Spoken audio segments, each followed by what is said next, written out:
In the year 1994, my family was living in a tiny shack that was constantly flooded. Our home was settled at the edge of a cornfield, not too far away from a huge nuclear power plant in northern Illinois. My father came from the ghettos of Chicago, and my mother an immigrant from Lithuania, who against all odds escaped the Soviet regime. She delivered me at home by herself, without assistance from midwives nor any doctors, just like my two older brothers. I was named Akiane. We slept and played on moldy floors. There was no kitchen, barely any furniture. And we made our own toys and games, and we built our own school. As kids, we would often walk through a remote village with Mom in hopes of finding friends. But one door after another was shut in front of us. Outside of the house, we felt no safety. One neighbor was murdered. Another tried shooting our dog. Yet another threatened us because we did not attend a church. The next door neighbor purposely burned trash close to our shack, causing fires we were forced to extinguish.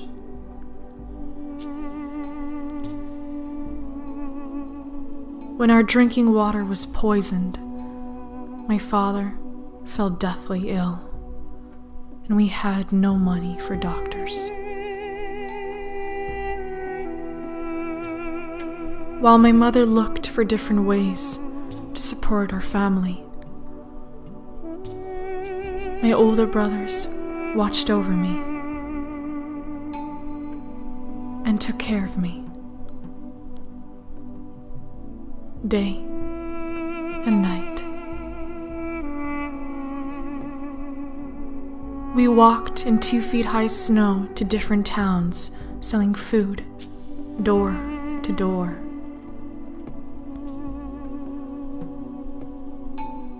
Within a year, the business grew, and so did I. My dad's health slowly began improving, and my mother's business became so successful.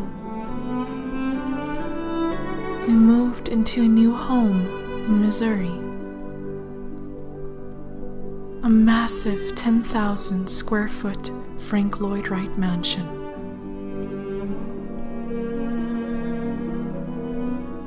My best memories came from living there. For the first time, we rode bicycles. We fished in our lake, swam in our indoor pool,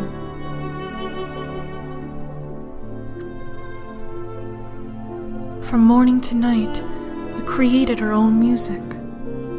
We prepared our own meals. There was no TV or radio in the house. Since I had no relatives or friends nearby, my older brothers were my best friends and mentors.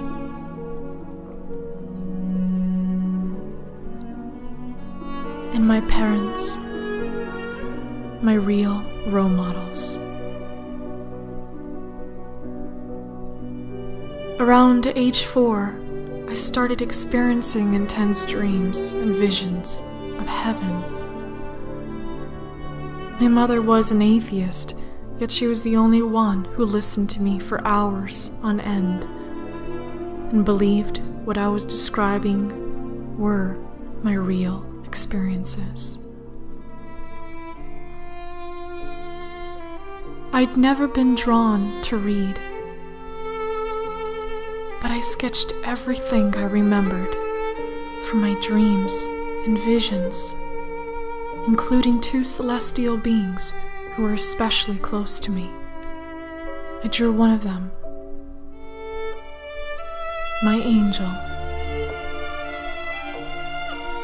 But each time I tried sketching the second face from memory, it kept fading away.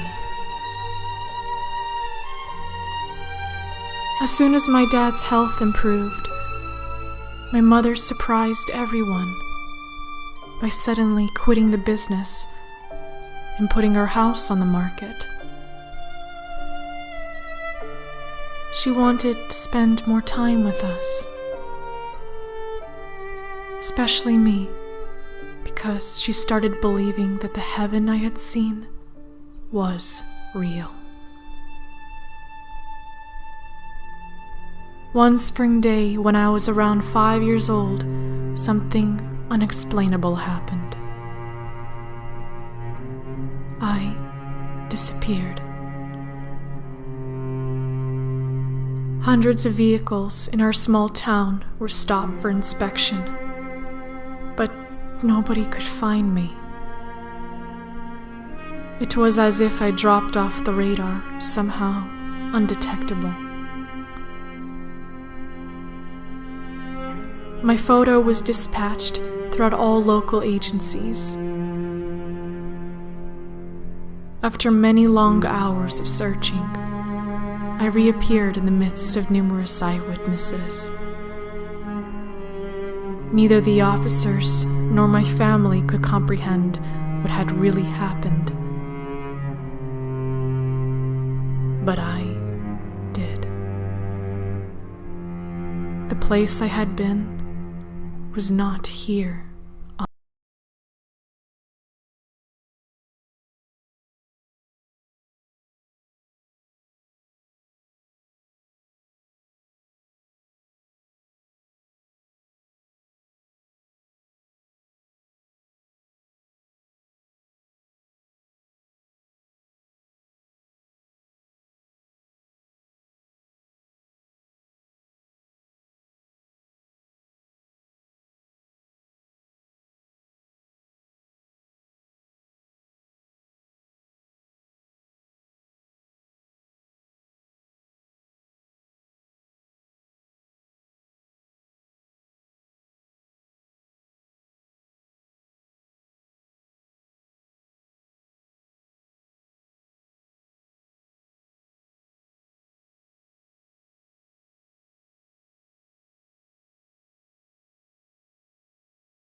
We found a small house to rent in Colorado. There was not a day living in those Rocky Mountains without some sort of accident or life-threatening sickness in our family. I tried to get back into art, but I just couldn't. It was writing poetry that became my main focus.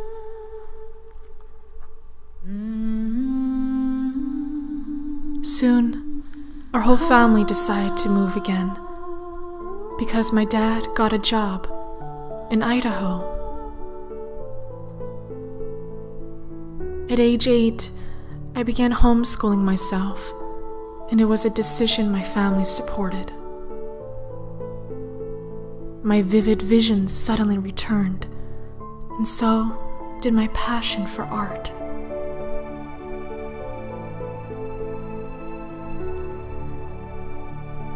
I fell in love with oils and acrylics. And every day I would wake up at 4 in the morning to paint and learn from my own mistakes. One of my earliest visions kept on returning to my mind, but I knew it was impossible for me to paint it. I wanted to try anyway. For many months, I searched everywhere looking for the right face, but I somehow knew I could not find it on my own. So one morning, I decided to pray the whole day, that a model would be brought right to our front door.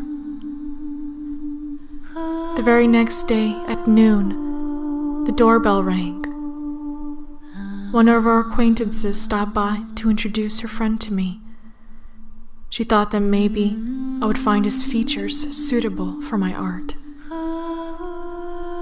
Standing almost 7 feet tall, the stranger not only closely resembled one of my recurrent memories of Jesus, but he was a real carpenter.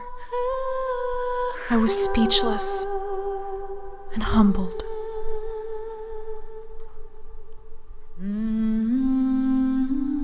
After 40 hours of painting, I couldn't move a finger. 40 hours felt like 40 years. There was still so much left to paint, but I was too drained to go on, and I had to stop.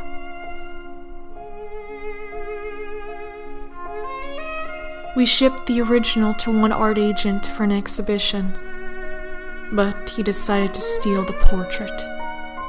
Unexpectedly, Jesus became a hostage. The painting was later sold for virtually nothing. I was never able to see my original Principice again, only the photographs and reproductions. Outside of my family circle, no one seemed to care about my art. Some even suggested burning all my paintings and writings.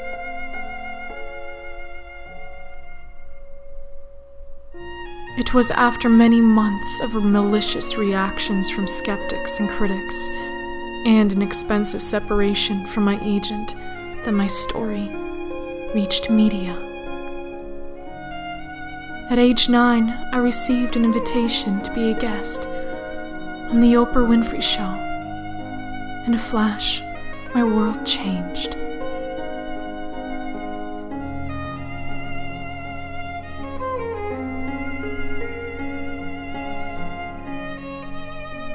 Thanks to hundreds of television and radio interviews and appearances in art shows, by age 10, my first book unexpectedly became a bestseller.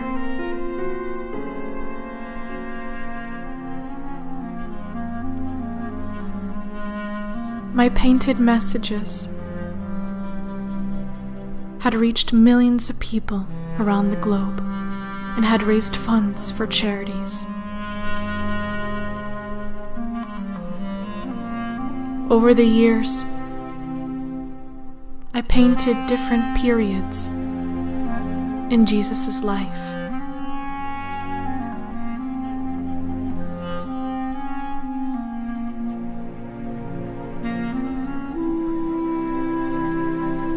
But my grief over the loss of my favorite portrait never lessened. For the next 12 years, God took me on an extraordinary journey around the world. paint true life stories.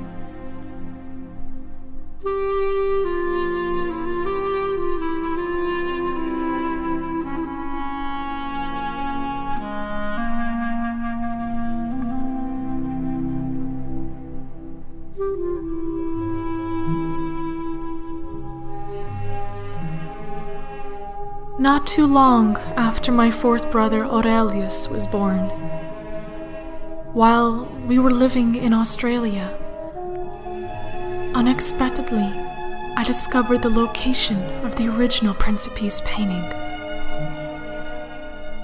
It had been hidden out of sight, all wrapped up and locked away in a vault for the past 12 years.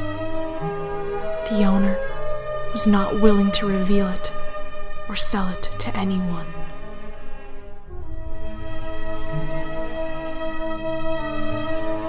When I turned 22, we moved to a small farm in the countryside, close to Chicago, Illinois. The founder of one of the top coin minting companies in the world flew out to see me. His invitation to collaborate on the Principe's image that'll be minted on a gold coin. It was an awkward assignment, but I agreed. In preparation for the complicated minting process, I was asked to outline the face I'd painted at age 8. As I was accentuating the lines of the new sketch, I became more and more frustrated. Because the sketch for minting a coin was supposed to be very simple. Oddly, the more I pressed the pencil down, the more details revealed themselves. And the more I saw, the more uncomfortable I felt. I actually started wondering why I was seeing so many details, and why I was hearing a new message.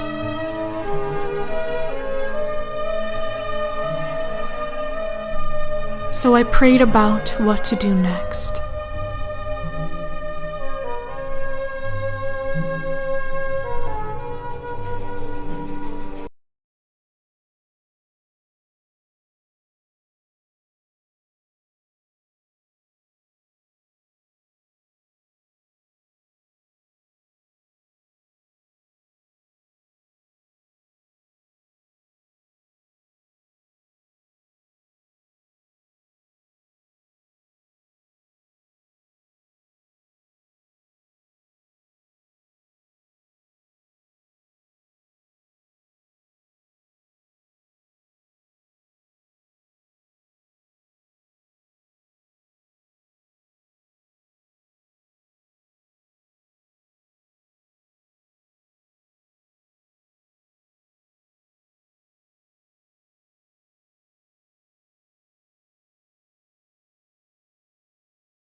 I tried removing the veil or painting over it. I just couldn't do it.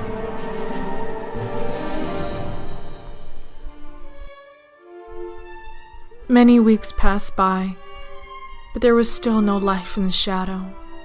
I was devastated. I could not eat or sleep. I could not even talk with anyone for a month. All my efforts to finish the painting were futile. I had given everything I had to this painting, but it still wasn't enough. I was painting the impossible.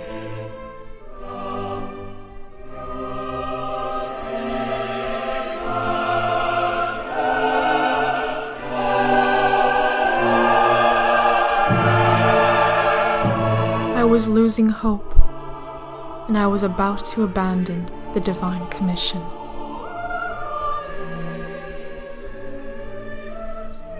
After 1,000 hours of this relentless battle, one morning something miraculous happened. For a very brief time, I got to see the full vision. I began working round the clock until finally the veil disappeared and the portrait came to life.